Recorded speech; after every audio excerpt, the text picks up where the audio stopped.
Hello, everyone. I'm Golda. And I'm Jamie. And welcome to the J Gold Impact. Episode 2. Episode 2.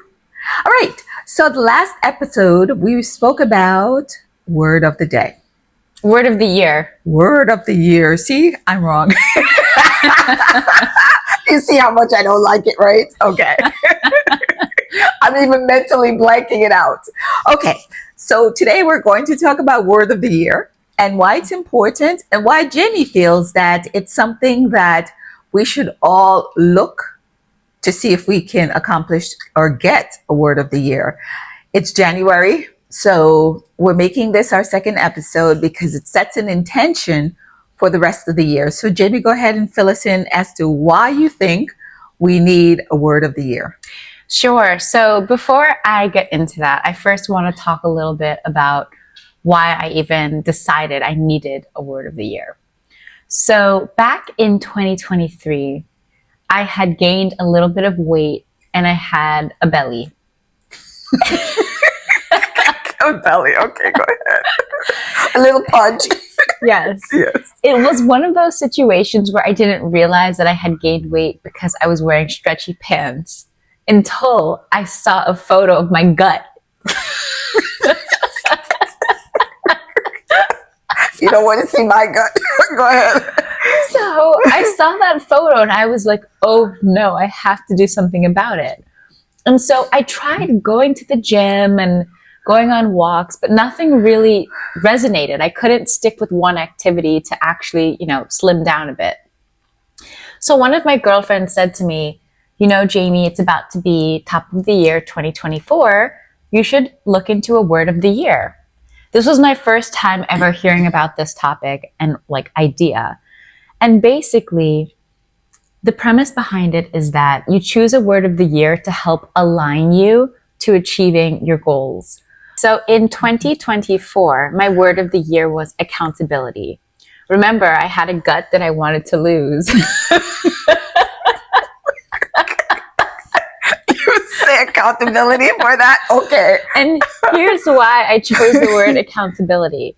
It was because I would try and exercise here and there. Maybe I would eat some veggies, but again, nothing really stuck. And so my word of the year was accountability because I wanted to just create a routine around movement. I'm not the type of person who will go to the gym for hours, but the idea was I wanted to find some sort of movement that felt good for my body. Ideally, I wanted to find movement that would help me to remain motivated. And so that year, I tried a number of workouts. I even tried going to the gym. I didn't love it. I tried going on runs outside. Spoiler alert, I fell in love with Pilates. Oh, that's how you dragged me into Pilates. By the way, she had me subscribe, pay for, what is it? A subscription membership to Pilates because of that. But go ahead. I didn't have the gut, by the way. She did.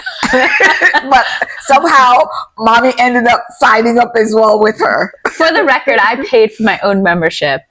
But because I loved and I found a local studio, I wanted to show my mother because I knew she would also enjoy visiting. So I did my research on a bunch of these different studios, and I found that one of the blockers for me was how far some of the studios were. Yeah. I found a few that I liked, but it just wasn't feasible to go consistently. And just as an aside, if you're really thinking about going to an exercise gym studio, having a membership or something, it really is more realistic to have it be closer to where you live or where you work. Because otherwise, it just becomes challenging to drive there, get on the train, get on the bus, what have you. And we know we're humans and we make tons of excuses in our heads as, oh yeah, I have this to do, or I have that to do, or I don't feel like going. So it's very important. And this is why she's saying she set the intention to say she's going to find somewhere close to where she lives. Yes. And so after trying out different studios, some far away and some close to where I live, I landed on one that I really loved. I still go there today, 2 years later. And what made the studio different was that it felt like a community-based workout. We were all in it together. There was no competition. And what I really loved is that the instructor gave a lot of modifications. Which, by the way, I took that class. It was not so easy. I mean, I never said it was easy, but no, she didn't say it was easy. I hadn't taken Pilates before. And so that was my first bout. And I was like, oh, yeah, it was rough. it was tough. But what I loved about it is that there was such a strong sense of community. The playlist was really good. And the instructor herself had abs. which should have been the first red flag, right? That, oh, this class is not going to be easy, right? Yes. Yes. To this day, there are no games. Like, it's no nonsense. You show up, you work, and then you leave. But I loved the feeling of finishing a class. I felt so accomplished, and it really became something that I looked forward to, that feeling of, wow, I can do it. And so over the course of that year, 2024, by going to Pilates consistently, by making slightly better choices with food, I was able to slim down my gut. Yes, she did. She did. And meanwhile, I was like, oh, I discovered I need to fix my gut because I had no strength in it whatsoever. So it was a challenge as well. And so by having that word of the year, accountability, in the back of my head, it helped to guide a lot of the decisions that I made that year, specifically for my fitness goals. So rather than go out to eat with friends often, I would cook more at home. Maybe instead of buying the 3 bags of chips, maybe I would just buy 1. Maybe I would pour some into a bowl. And I saw that by staying consistent with my fitness routine, it actually allowed me to feel motivated throughout all categories. So your word of that year was accountability. Yes. And so I say all of that because by having that word of the year in the back of my mind, I was able to achieve the goal of slimming down. Okay, so fast forward to my generation, and we live, breathe, and eat accountability, right? So for us, or at least for me, it's okay, what am I accountable for? Did I do this? Did I do that? If I made a mistake, I fess up, I own it, and this is my accountability. So when Jamie's saying that her word for the year was accountability, it was like, okay, you have a year for the a word for the year. But for me, accountability is just what I live, eat, and breathe every day in my day to day. So it was interesting hearing that she had accountability to help her gain that strength, lose the belly, et cetera, for her Pilates class. And she still goes to this day. So in terms of setting a word for the year, I get it. And I understand what you're saying in terms of committing to that word and holding yourself accountable. Now, fast forward to 2026. What is your word for the year? My word for this year is alignment. Okay. See what I mean? Alignment. Okay, let's hear what alignment is, Jamie. So before I explain why I chose alignment for this year, I want to explain that for 2025, my word of the year was intention. Which, by the way, I have never chosen the word for the year, and I don't know. We're here. So I chose intention because there were some things in my life that just weren't feeling great, and I knew that I had to make some tough choices in order to just feel more balanced and more like myself. And so I was very intentional about those decisions, who I was hanging out with, and just overall how I spent my time. So in 2025, I made some tough choices, but that allowed me now to receive more and make decisions that are more aligned. Because I got rid of the hard stuff, the things that were not aligned, now I'm in a space where I'm ready for more. And parents of my generation, you guys can relate to this. You know, we just go through, we learn, we move on, and we have these challenges and we do these things, but we don't really set a word for the year. So it's interesting and a different perspective on that, just hearing that. And that's why we're having this conversation, because, you know, of her generation, that's a thing. Do you think having a word of the year is worthwhile, or just don't think about it? I'm not asking you, the people my age, I'm asking you, the people her age. I will also add that one of the things that makes this a fun exercise is that, at least for me, at the start of the year, I always make a vision board. Oh, I did my first vision board, by the way. I should show you, but I think I probably threw it out. So I actually spend a lot of time making my vision board. So I do not throw mine out. I actually collect them so I can see the progress I've made over the years. And by the way, it is a thing with her generation because I went through a vision board workshop. Yes, I did. I actually, and that's how I ended up making a vision board because I was like, what? No. And so, of course, I went with her, but she had already made one. And she was like, Mom, you should go to this. We should go to this so you can see. Okay. I ended up going. It was interesting. Met a lot of folks there and had some fun conversations. So, in terms of for getting out, having a social conversation and meeting folks and just getting some connections, I would recommend going to a vision board party or vision board. What was it? Workshop. Workshop. But Yeah. that said, I know some of you live in cities where that might not be accessible or feasible. So you can do what I did. You can find some time one evening, make your favorite food, get some snacks, maybe, a mocktail or some wine, and just have that arts and crafts project, that moment. Meaning maybe you go to the supply store and get some canvas, your favorite magazines, and a glue stick. And then you cut out photos that really align with what you'd like to achieve in the year. Additionally, you can make a digital vision board. I have a friend who actually makes one every 3 months on her phone and makes it her background. And for you social butterflies, you can go to a workshop because not everyone wants to be home doing this. Some people feel it's good to get out, meet people, talk about things, clip little things to put on your vision board, have a drink or two, socialize, meet people, like I said, and just have an evening of it. So, it's two different perspectives, but the end result is you create a vision board. Right, Jane? Right. And also, you don't even need to go to a workshop. You can host one yourself. Right. That's true. If you want to have folks come over, because another topic that we're going to discuss is if you're an introvert, how to get out, how to meet folks, and how to have these kinds of conversations and not be stuck in the house. Especially if the weather is cold, the climate is like winter. We're in the cold season, like I said.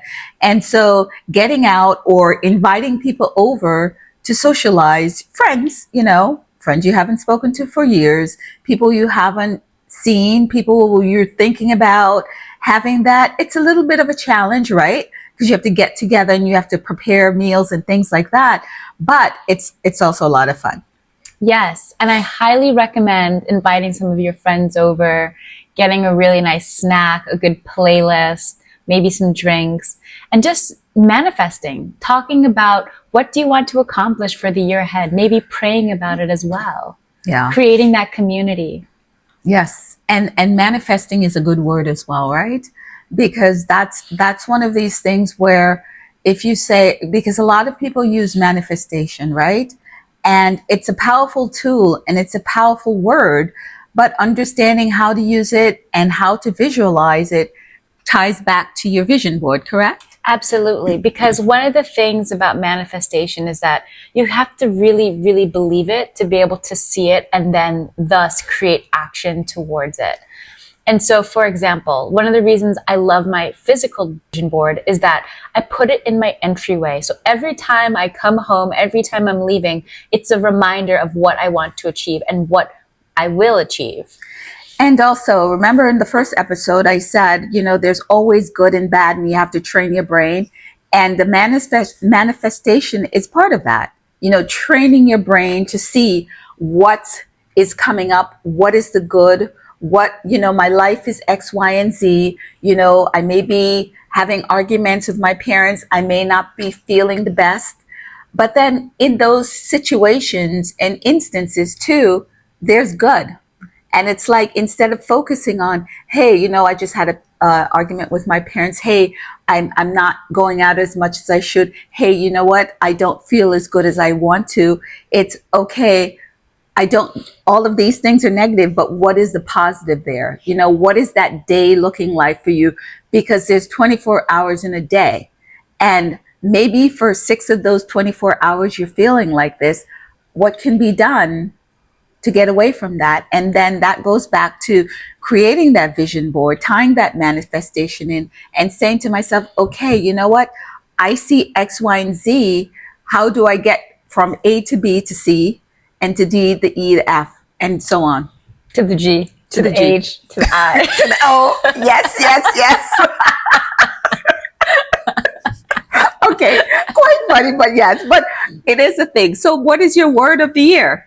So yes, as I think I mentioned, so for 2026, my word of the year is alignment. Okay. I would say the overarching theme is that I want to make decisions that feel more aligned to who I am. I know that sometimes I can be a people pleaser or I say yes to things even when I'm tired, but I want to reclaim that. I want to be more comfortable saying, you know what, maybe not tonight, but how about next week? I also want to choose hobbies that feel more like me. I mentioned that I do love Pilates, but I want to explore more of that. What are some of the activities that feel like Jamie? Yes, and also even in terms of word of the year, do you guys think it's okay to have a word of the year? Is it something that you've thought about having? Is it something that you would want to put in practice? Because we've mentioned some steps here as how to do it, but is it something that, I mean, for me, I don't do it. For Jamie, she does it. It works for her. It works for me, even though I don't do it. And to each his own, but we're just wanting to know from you guys, what do you think? Yes. And so, Mom, I have a question. Because you don't have a word of the year, how do you hold yourself accountable for your goals? Oh, how do I hold myself accountable for my Yes. goals? I just do. There's no word or there's no rhyme, but it's just in my day-to-day actions what I do.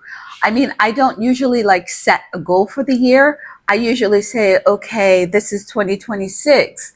It's going to be different than 2025. How that is going to be different and what that is could be, okay, maybe I'm planning to get more exercise in. Maybe I'm planning to take more Pilates class. Maybe I'm planning to say, okay, maybe I want a vacation or something like that. How do I get to these things? Now, for me, the challenge is if I say stretching, because I'm horrible, I'm so inflexible, right?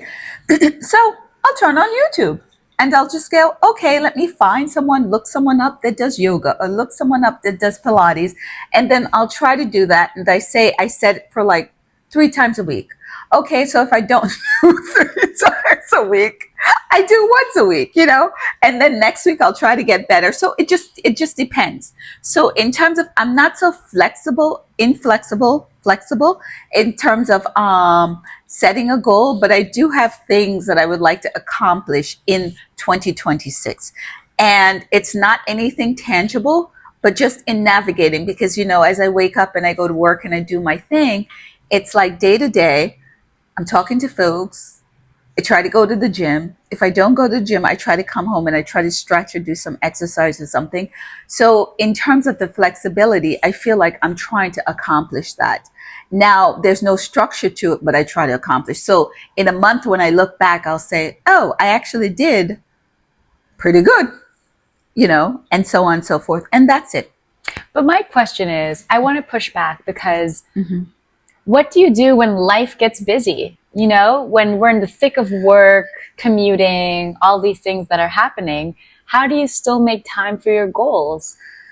And this is why I say you don't set them like that. It's just you just move from day to day, because as you say, sometimes I'm working till late, and for that day I don't do anything. And then I recognize, oh, I didn't do anything for this couple of days. So then I prioritize and I say, okay, for Thursday, Friday, I'm going to do X, Y, and Z. And I just kind of move my schedule around and see what the work week looks like to kind of like shift and make changes like that. So in terms of going back to accountability, it's something that I just do because I just do it because I prioritize to say, I want to get in, I want to get in 2 days of exercise. I think 2 days out of 7 is realistic. What those days are, it doesn't really matter. I got in 2 days. So when I look back at the end of the week, I said, okay, I got my 2 days in and I accomplished it. Okay, Like so that makes sense. So what I'm hearing is you're a little bit more lenient and you allow yourself to be flexible with some of your goals. Yes, because it's sort of like, you say, oh, I'm not going to eat X, Y, and Z, or I'm not going to do that. And you still end up doing it. But at the end of, the week or the end of a month or something, you look back and you say, okay, you know what? I need to not do that next month. And then just make changes and just kind of switch, reverse, pivot, like they say, and then just come back, because we're all humans and we make mistakes. And we, getting back to your vision board and things of such, I think from an older generation perspective, the vision board is in our head. We have a sense of where we want to go and what we want to do. And for your generation younger, the vision board is probably like a path or a step or some kind of leeway into getting to where you want to be at the end of the year. Whereas for me, I know what the leeway should be and I just do it. Okay. Yeah. That sounds like amazing discipline and focus. Well, I just think it's just life experiences, life. And again, getting back to our channel, this is what we do. So if you like, please hit the like button, notification button. Yes, and please subscribe. Thank you Yes. so much for listening to our Yes. conversation. So this is it. So it wasn't too confrontational, but like I said, I don't do it. She does. So again, which one are you? Don't do it or you do it? Yes, please leave us a comment below Yes. and let us know. Do you have a word of the year? And if you don't, are you open to it? And if you're like me, we don't care. All right, see you next week. Bye. Bye.